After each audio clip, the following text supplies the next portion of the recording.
ನೀವೆಲ್ಲ ವರ್ಕ್ ಮಾಡ್ತಾ ಇರೋದು ಕಾಂಟ್ರಾಕ್ಟ್ ಬೇಸಿಸ್ ಮೇಲೆ. ಕಾಂಟ್ರಾಕ್ಟ್ ಬೇಸ್ ವರ್ಕ್ ಮಾಡಬೇಕಾದ್ರೆ ನಿಮ್ಮನ್ನು ನಾವು ಪರ್ಮನೆಂಟ್ ಮಾಡ್ಕೊಳಕ್ಕೆ ಬರಲ್ಲ.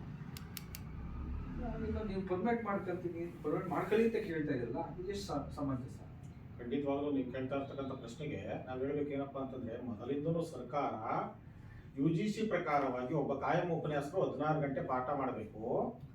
ಅದರಲ್ಲಿ ಅತಿಥಿ ಉಪನ್ಯಾಸಕರಾಗಿರಲಿ, ಆಡಾಯಕ ಆಗಿರಲಿ, ಶಾಪ್ ಕ್ಯಾಪ್ ಆಗಿರಲಿ ಅಥವಾ ಪಾರ್ಟ್ ಟೈಮ್ ಆಗಿರಲಿ, ಅವರಿಗೆ ವಾರಕ್ಕೆ 8 ಗಂಟೆ ಅವಧಿಯನ್ನು ತೆಗೆದುಕೊಳ್ಬೇಕು ಅಂತೇಳಿ ಮಾಡಿರ್ತಕ್ಕಂಥದ್ದು ಹೆಚ್ಚುವರಿ ಅವಧಿಗೆ ಅಂತಕ್ಕಂಥದ್ದು. ಆದರೆ ಏನು ಈ 8 ಗಂಟೆ ಅವಧಿಗೆ ಕೆಲಸ ಮಾಡ್ತಿದ್ರು, ಅವರು ಕೋರ್ಟ್ಗೆ ಹೋದಂಥ ಸಂದರ್ಭದಲ್ಲಿ 2003ರಲ್ಲಿ ಅವ್ರ ಪರವಾಗಿ ಕೋರ್ಟ್ ಕೇಸು ಆದೇಶ ಅವ್ರ ಪರವಾಗಿ ಆಗಿದ್ರಿಂದ ಅವರು ಕಾಯಂ ಮಾಡ್ತಾರೆ. ಅದೇ ರೀತಿಯಾಗಿ ಅವ್ರು ಕಾಯಂ ಮಾಡಿದ ನಂತರ ನಮ್ಮನ್ನ ಅರೆಕಾಲಿಕ ತೆಗೆದು ಅತಿಥಿ ಉಪನ್ಯಾಸಕರು ಅಂತ ಕರೀತಾರೆ. ನಾವು 8 ಗಂಟೆ ಅವಧಿಗೆ ಕಾರ್ಯಭಾರವನ್ನ ನಿರ್ವಹಣೆ ಮಾಡ್ಕೊಂಡು ಬರ್ತೀವಿ. ಪ್ರತಿ ವರ್ಷ ನಮ್ಮನ್ನೇ ಮುಂದುವರಿಸ್ತಾರೆ. ಆ ರೀತಿ ಮುಂದುವರಿಸ್ಕೊಂಡು ಬಂದ ನಂತರ 2011-12ರಲ್ಲಿ ನೆಟ್ಟು ಸೆಟ್ಟು PH ಆಗಿರ್ತಕ್ಕಂಥವ್ರಿಗೆ 1,000 ಹೆಚ್ಚುವರಿ ವೇತನ, ಆಗಿಲ್ಲದೆ ಇರ್ತಕ್ಕಂಥವ್ರಿಗೆ 1,500 ಕಡಿಮೆ ವೇತನವನ್ನ ಕೊಡ್ತೀವಿ ಅಂತಾರೆ. ಅದಕ್ಕೂ ಕೂಡ ಒಪ್ಕೊಂಡು ನಾವು ಮಾಡ್ಕೊಂಡು ಬರ್ತೀವಿ. ಆದರೆ 2021ರಲ್ಲಿ ಸರ್ಕಾರ ಏಕಾಏಕಿ 8 ಗಂಟೆ ಅವಧಿಯನ್ನ 15 ಗಂಟೆ ಅವಧಿಗೆ ಹೆಚ್ಚಿಗೆ ಮಾಡ್ತದೆ.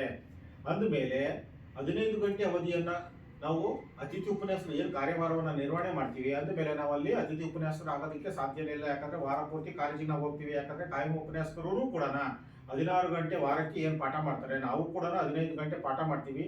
ಇನ್ನಿತರ ಹೆಚ್ಚುವರಿ ಕೆಲಸ ಕಾರ್ಯಗಳನ್ನು ಪ್ರಾಂಶುಪಾಲರ ನಿರ್ದೇಶನದ ಮೇರೆಗೆ ಹಾಗೂ ವಿಭಾಗದ ಆಯಾ ಸಬ್ಜೆಕ್ಟ್ನ ಮುಖ್ಯಸ್ಥರ ಅನುಮತಿಯ ಮೇರೆಗೆ ನಾವು ಇನ್ನಿತರ ಎಲ್ಲ ಕೆಲಸ ಕಾರ್ಯಗಳನ್ನು ಮಾಡೋದ್ರಿಂದ ಕಾಯಂ ಉಪನ್ಯಾಸಕರಿಗೆ ಸರಿಸಮಾನವಾಗಿ ನಾವು ಕೆಲಸವನ್ನು ನಿರ್ವಹಣೆ ಮಾಡ್ಕೊಂಡು ಬರ್ತಾ ಇರ್ತಕ್ಕಂಥದ್ದು ಜಗಜ್ಜಾಹೀರಾಗಿರ್ತಕ್ಕಂಥದ್ದು. ಕರ್ನಾಟಕ ರಾಜ್ಯ ಸರ್ಕಾರ ಕೂಡ, ಉನ್ನತ ಶಿಕ್ಷಣ ಇಲಾಖೆ ಕೂಡ ಅದನ್ನು ಅನುಮೋದನೆ ಮಾಡಿರ್ತಕ್ಕಂಥದ್ದು. ಈ ರೀತಿಯಾಗಿ ಇರ್ತಕ್ಕಂಥದ್ದು. ಇದರ ಪ್ರಕಾರವಾಗಿ ಯಾರು 15 ಗಂಟೆ ಅವಧಿಯನ್ನು ಕಾರ್ಯಭಾರ ನಿರ್ವಹಣೆ ಮಾಡ್ತಾರೋ ಅವರಿಗೆ ತಿಂಗಳಿಗೂ ಒಂದು CL ಅನ್ನು ಕೊಡ್ತಕ್ಕಂಥದ್ದು.